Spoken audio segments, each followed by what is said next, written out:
So briefly, just a bit about me. I'm Mike Miller. I'm one of the founders of Cloudant.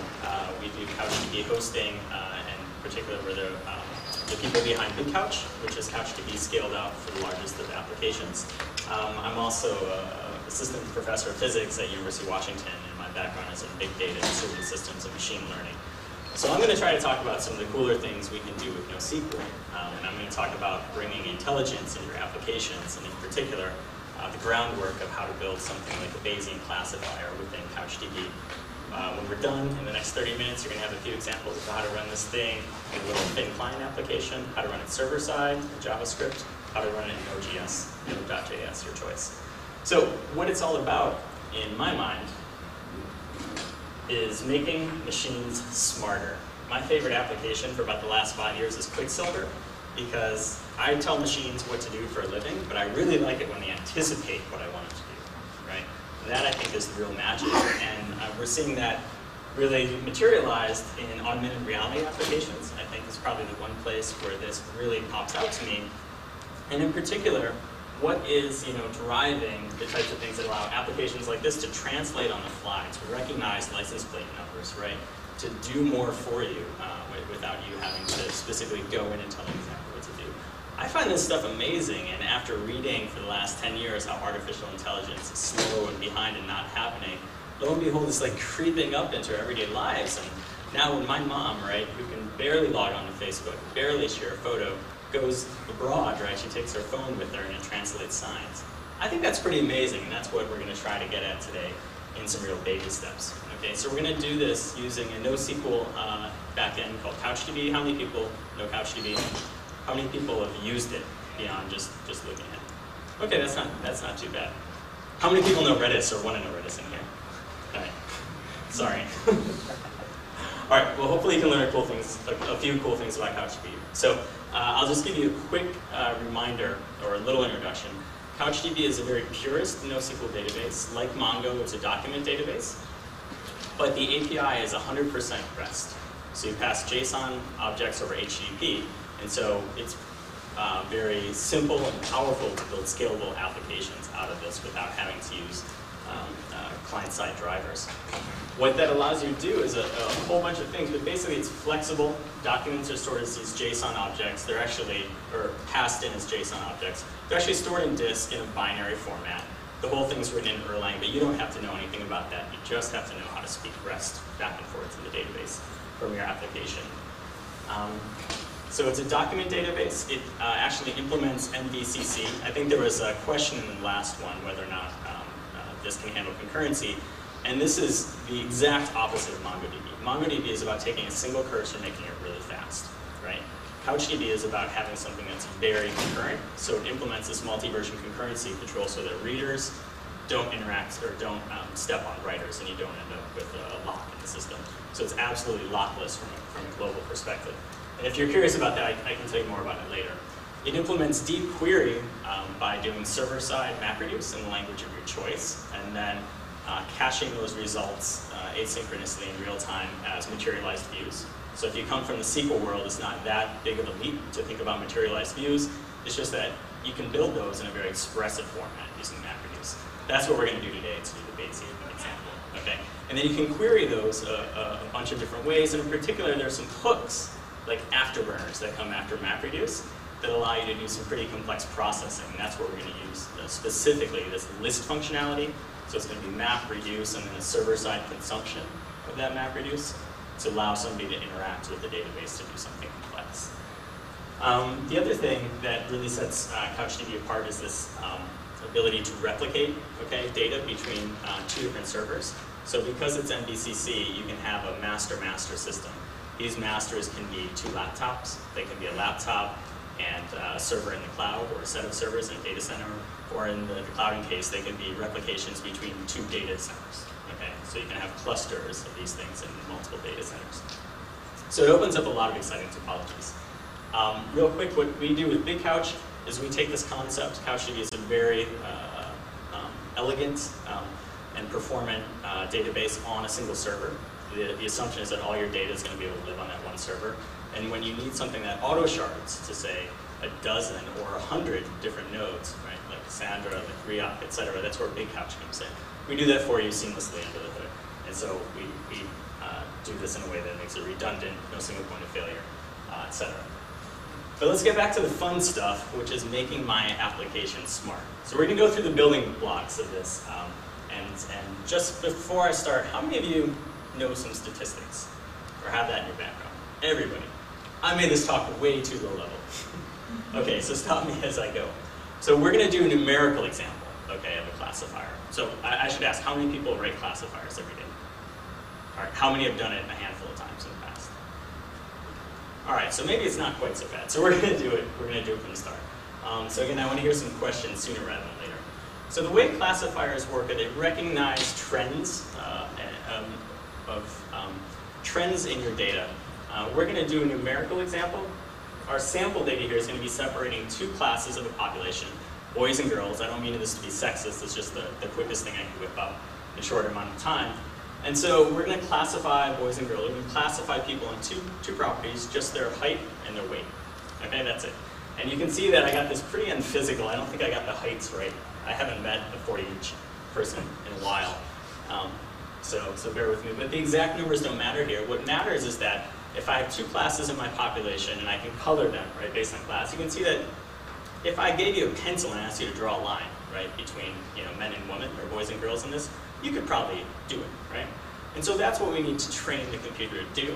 And then we need to do it in a way that it's automatically deployed as a web app and it's automatically scalable, right? That's how you build a powerful backend. That's how you build an augmented reality system. So we are going to examine the properties of these populations, and we're going to build a simple classifier. So this slide has some math. Don't run away screaming. It's very simple stuff. The number one thing we're going to use is just the properties of normal distribution. So this is a normalized Gaussian. If I integrate this thing, right, I get a total of probability of 1, okay? And all that matters, we're going to use this Gaussian probability distribution to say, if I have, say, if I want to know the probability that given a height of 5'9" what's the probability that this is a boy, right? This is the framework we're going to do it in, okay? All that actually matters is that we know we have some set of data that tells us for a boy, what's the average height, what's the average weight, right? What's the variance on the height, and what's the variance on the weight, okay? That's all we need to do. And those things, basically the mean and the width are what describe this Gaussian normal distribution. And then we're going to use that to make up discrete probabilities, so we're going to combine to make a classifier. Okay? So let's just walk through real quick, and I'm sorry if this is pedantic, but I want to make sure that everybody's with me on this, because everything goes from here. And it's also the last math that I have in the entire thing. So make sure you ask me a question if you have a question on this. So we're going to say, for every example, person that we get, right? We're going to be able to plug it into a formula. We're going to calculate a probability that it's a boy, probability that it's a girl, and we're going to take the one that's higher, right, as our guess. And how different those are is going to give us an estimate on our confidence in the answer too, right? Okay.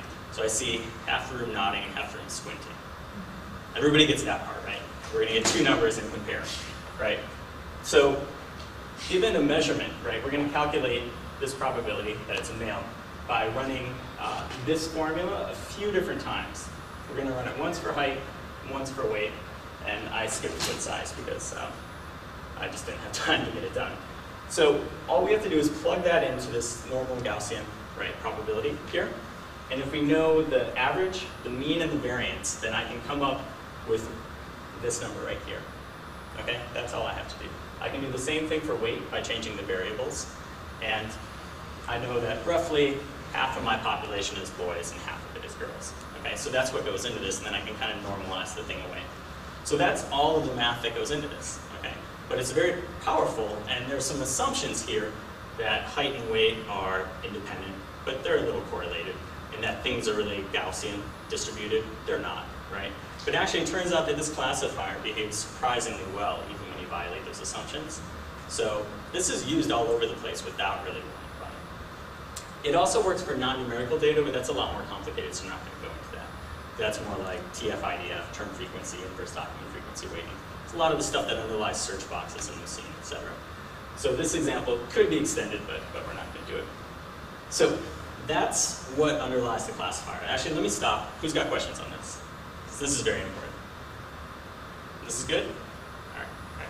So let's go on and see how we're actually going to implement this in a database. So what we're basically going to do is we're going to take something that looks like this. We need some set of data that we're going to call our training sample. Okay? This is our training sample here. It's about 1,000 different measurements. There are 1,000 dots on this plot. Each one of those dots, I know that it's either boy or girl. We're going to use that to calculate those means and variances that train our classifier is going to define state, right? So we're going to model people as documents in CouchDB. So they're going to have a height and a weight. We're going to use this MapReduce engine, this incremental MapReduce engine, to calculate the mean and variance, right, of boys and girls in there. That defines the state of the classifier. Then we're going to run this classifier in CouchDB as a post-MapReduce hook. That's going to be about 40 lines of JavaScript. That's actually all it's going to take. And then we're going to end up with something that is an app that serves, that runs right in your browser, straight from the database, no app server needed, or is an API, or runs in Node.js. A couple notes about this. I actually wrote this in a way that you don't need to specify the fields in the documents that you're going to use for the classification. You don't need to say that I'm going to classify on height, weight, or shoe size, or anything else. So if you're working with like your application, say that you're actually writing in the real world, has to model things that are dynamic, change with time, Twitter adds a new field, right, to the feed, then you can deal with that here. You don't have to change all the server-side code that actually runs. The only assumption I'm making here is that those things are numerical. Any field that's actually numerical is going to get chunked right into this, okay? So you're going to see that in the code we write, we actually never write things like boy or girl, height or weight, okay? We're just going to use the document properties, kind of duck typing of how we put that up.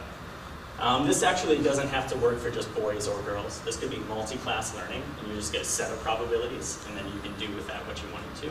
Okay, so this code is actually pretty robust.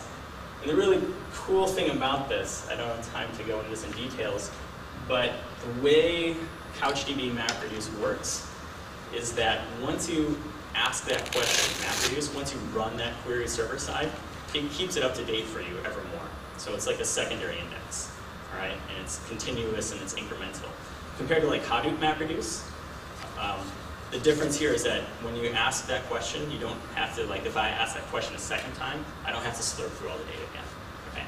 So we don't need to examine all 1,000 of our training documents, or all 100,000 of them, right? Every single time that we want to change something. So it's incremental instead of single pass. What that means is that you can actually keep training continuously on new data if you say have a team of people, or you have Mechanical Turk where people are tagging pictures as porn, not porn, or something like that, right? As you have more information, you just automatically make use of it. That's a very cool, subtle thing here. Okay, so on to some code. Keep an eye on time. So the data model is going to be pretty simple. This could be more complex, but this is a simple document. Is that visible in the back? Let me check. Okay. So you see that there are two things in green up top, which look like they were computer generated. CouchDB is, above all, a key value store. Every document has a unique identifier. Okay. And that's what you see at the top. And there's also a revision number that goes with this here. So that's the multi-version concurrency control. That's MVCC. It means that if I want to update this document, I have to tell the database specifically which version of the document I'm updating.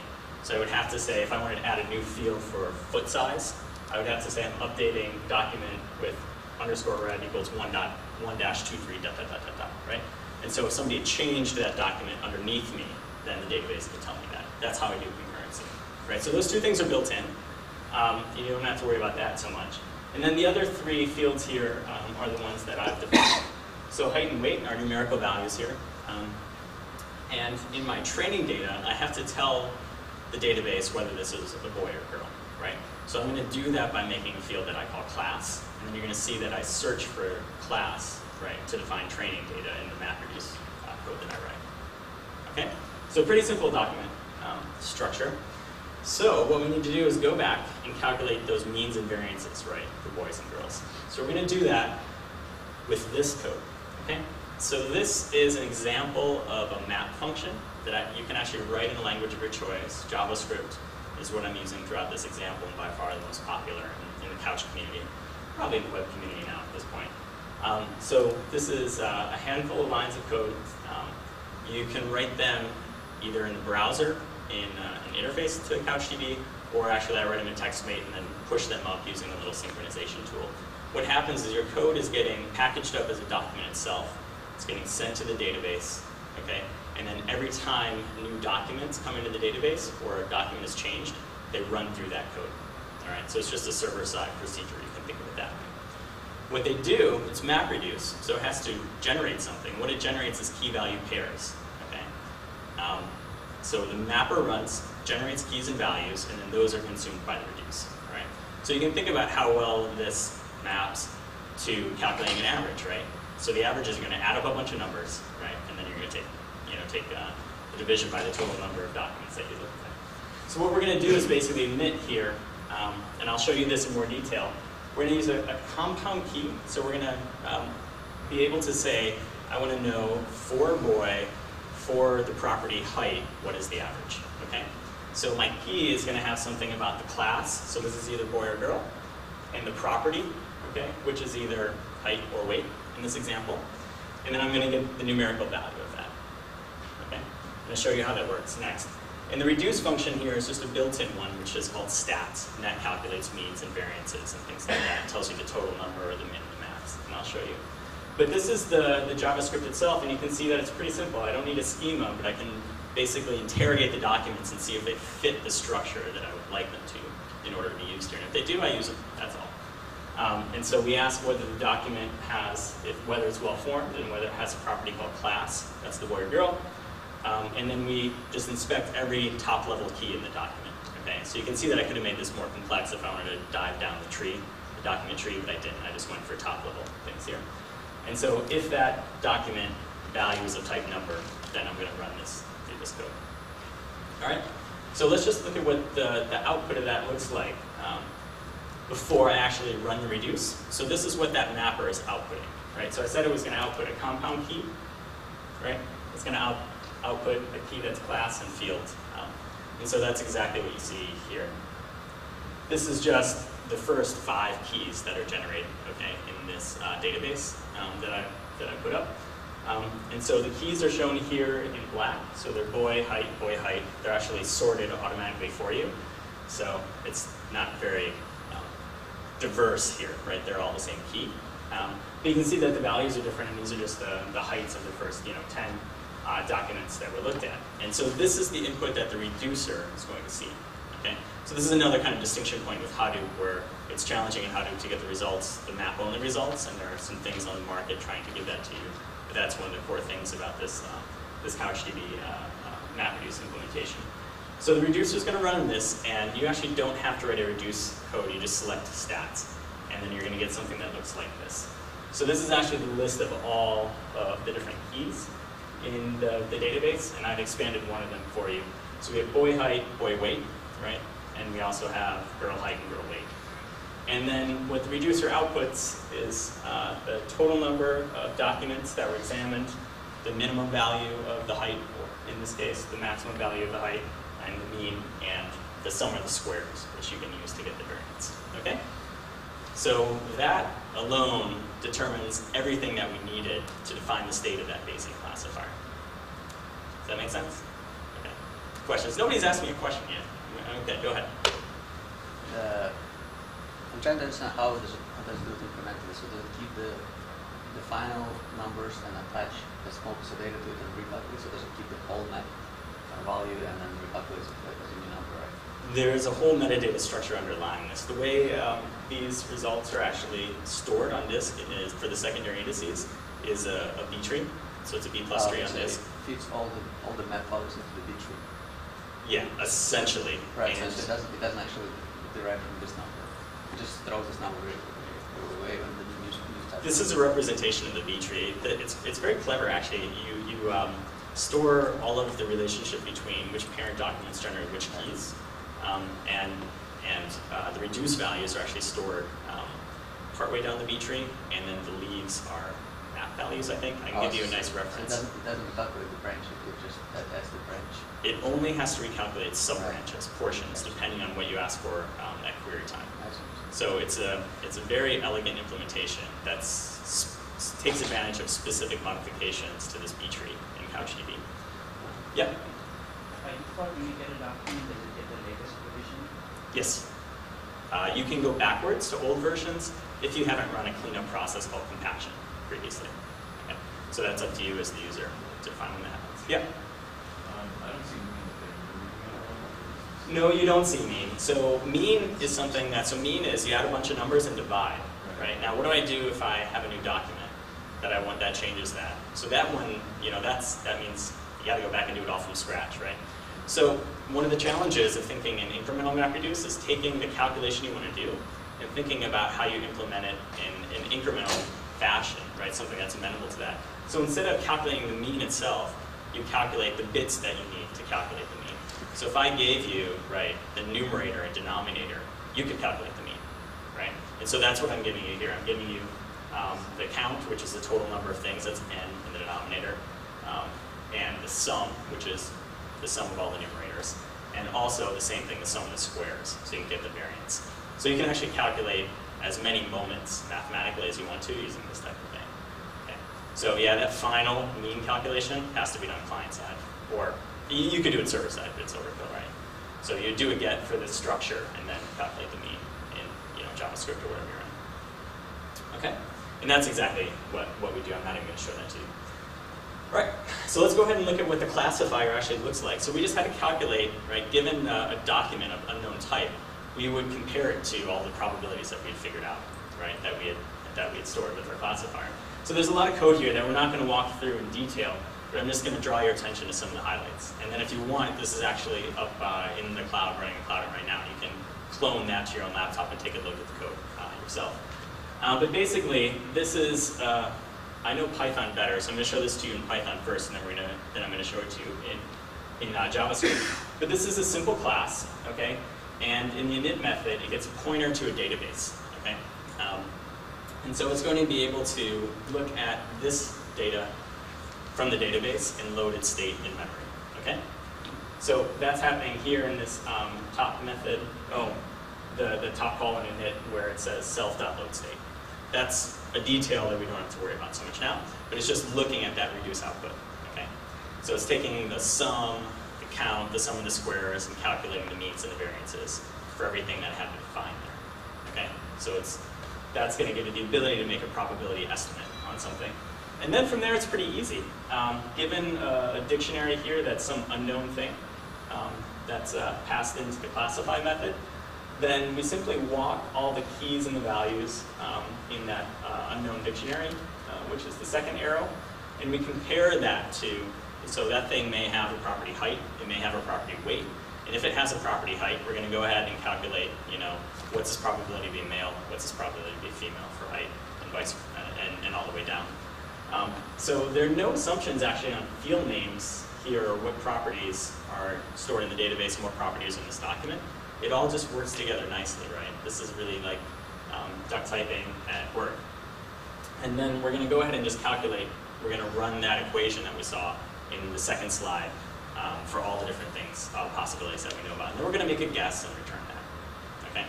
So that's all this guy really does. And so let's see how well it works. Okay, so I'm going to do a little simulation here. I talked about continuous learning. So what we're going to do is we're going to, I made 2,000 documents. I showed you a picture of the first 1,000 of them, right? That was the red and blue circles, okay? I'm going to take the other 1,000 of those, which I randomly chose, and then we're going to run those through the classifier one by one, okay? And see, I know whether that's a boy or girl. I'm going to ask whether I get the right answer, okay? So this is a typical validation step. And I'm going to do this in a way that's a little different. Instead of just throwing all the training documents in and then running my classifier 1,000 times, once for each of the 1,000 data points that I have, I'm actually going to add documents to the database one at a time, and then I'm going to run all 1,000 of my validation documents through. So it's simulating the case where your training data is getting better and better. Right? This is the case where you have a bunch of data entry people that are scoring pictures porn, not porn, hot, not hot, right? Whatever it is. We're going to see how much better things get with time, and that's what's really unique about this implementation. And I'm going to show you a plot, okay? So here's the plot of that. Let me just explain this basically. .count is the size of that training database, okay? So when .count was 1, okay, that meant that I had a single document in it. It was either a male or a female. And actually, I had to put 2 documents in because you can't define the mean or the variance with just one, so you need two. And then at that point, where I had those two documents, I ran all 1,000 of my validation documents through, and I asked what fraction of them did I actually score properly. You can see that's not terrible. I got about a half, right? It's what you would have expected, right? It's either boy or girl. I had equal numbers of both. You can flip it. Now we're going to run the simulation where I start dribbling documents actually two at a time into the database, and I rerun all 1,000 validations, right? All 1,000 that I know, and I see how things improve. And you can see that there's a real phase change. It's somewhere around 300 or 350 here. I actually saturate out at a pretty good value. Now, if I had asked you before what fraction of these do you think that I would actually be able to get right, you should have said about 80 to 90%. Any machine learning classifier will give you about 80% easily, 90% if you work really, really hard, right? And beyond that, it gets like squeezing water out of the stone. So the key thing here is that this thing actually runs in a way that can continuously learn. And this is not so impressive if your training data is never going to change, right? You say, why don't you just wait until you get 1,000 documents, right? If your training data is changing with time, right? And this is huge in the case of like trending analyses, right? And this can be a very important type of thing. And that's built into the system that we have. All right, so to close up here in the last few minutes, let me just show you how we can actually deploy this thing in the cloud so that it's all running server side. So this is just a JavaScript rewrite, thanks to Russell Chubranka up in Seattle, of that same base classifier class that you saw in Python. The notes here are exactly the same, it's just a translation, okay? So this is a piece of JavaScript. I'm going to call your attention to one specific thing. Up here, in this method classify, it's going to get past two things. One is unknown. That's basically a little JSON object, right? That's either boy or girl. We don't know. It's going to have height and weight or some other properties. We're going to make a guess. The other thing is it gets called with raw rows. Okay, and raw rows, if I write it this way and I push it up to CouchDB and access it via the list API, okay, this is a single thing that I can show you how to do offline. But basically it means that it's going to be called with the output of that incremental map reduce after the reduce runs. So we saw a picture of what the reduce output looked like, and this is going to have access to that and any other information that was in there, okay? And so that just means that I don't have to do anything client-side anymore. This can just run after the reduce on the server side. So if you do this with Big Couch, you end up with like a completely scalable system now that can take 1,000, 10,000 concurrent hits, right, per second of people accessing this type of an API. So we load the state from the database here. We have no assumptions on field names still, and we calculate the probability for all the different classes in here for this unknown guy. This is what it looks like running as an app in the cloud. This is just the API that you'd actually hit to do it. This is a little bit of HTML, okay, that is served from the database itself. It's a web server. It speaks, JSON over HTTP. So I can push my application code into CouchDB. Forget about, writing a Rails backend or anything like that. Since my app is so simple, all the hard stuff is on the database backend. Now I can do whatever I want with client-side JavaScript. So there's a call here that basically loads the HTML into the browser. You have a few forms, which are just to type in the height and the weight. When you hit classify, post that information back to the database. It runs it through that piece of JavaScript that we just saw, and it pipes you back some JSON itself, which gets displayed down here at the bottom. Okay. So there's a lot to actually getting this done, and I'll try to write a follow-up blog post, but really, it's a very simple thing. This is the gist of all the JavaScript code that we needed to actually create that. Okay. So it's a very expressive API in CouchDB. And you can take the same JavaScript and turn it into drop a bang Node.js in front of it, and then you have something that you can run the command line. You can use it to run on your own servers. You don't have to run it within the database, etc. So it's a pretty powerful way to deploy code in a lot of different fashions. And if you want to see what it looks like as an API that you can hit from the command line, this just shows you, and I can talk to you about this over coffee, how you can pass information into it as a query string. And really, that little piece of JavaScript there combined with the incremental MapReduce is everything we needed to create a new API server that's going to separate boys and girls from each other. And so that's an example, right, of how actually easy it is with some of these NoSQL tools to build some cool backends. Okay, so I'm going to wrap up before going too long, but I just want to review that this is, hopefully pretty simple code. I know that I had to go through it quickly, and there's no way you're actually going to read and comprehend even 40 lines of JavaScript in a talk. But there's very light requirements on the data model here, right?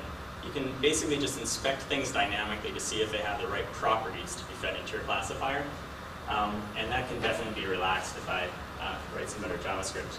But I think the coolest thing about this is that this continuous learning is very powerful, right? The ability to have the trained state changing with time. And so that's something that, I think that I'd like to get some suggestions for applications that would really benefit from that. This classification algorithm, once you have it in something like JavaScript, right, that can run within the database itself or on your own servers or within the browser itself, gives you a lot of flexibility in how you deploy this thing. So you can really roll it the way that you like. And you could definitely do more sophisticated things than the examples that I showed you here. And in particular, if you're interested with Cloudant Big Couch, we have integrated full text indexing.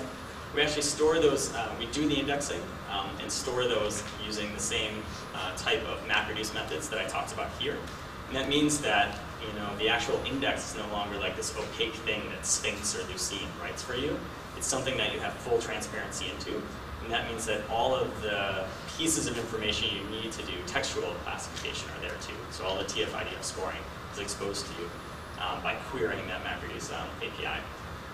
And the coolest thing that we're just really starting to explore at Cloudant is that this MapReduce view engine allows you to not just do everything in JavaScript that you write yourself, but if you have like domain-specific libraries, right? If you're like a biotech person who do genetics or genomics, and everything is in R or some domain-specific Java library or something, you can actually push that up, right, to run all the documents through.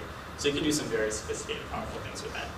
So I'm just going to close up and say that if you want to get a bit of spin, I apparently skipped the slide that has the URL and the instructions on how to clone this, but come see me and I'll show you how to get it set up on your laptop in less than 60 seconds. And then you can take a shot at it. And if you want to try it, you can clone the example for me on the cloud. All right, thanks.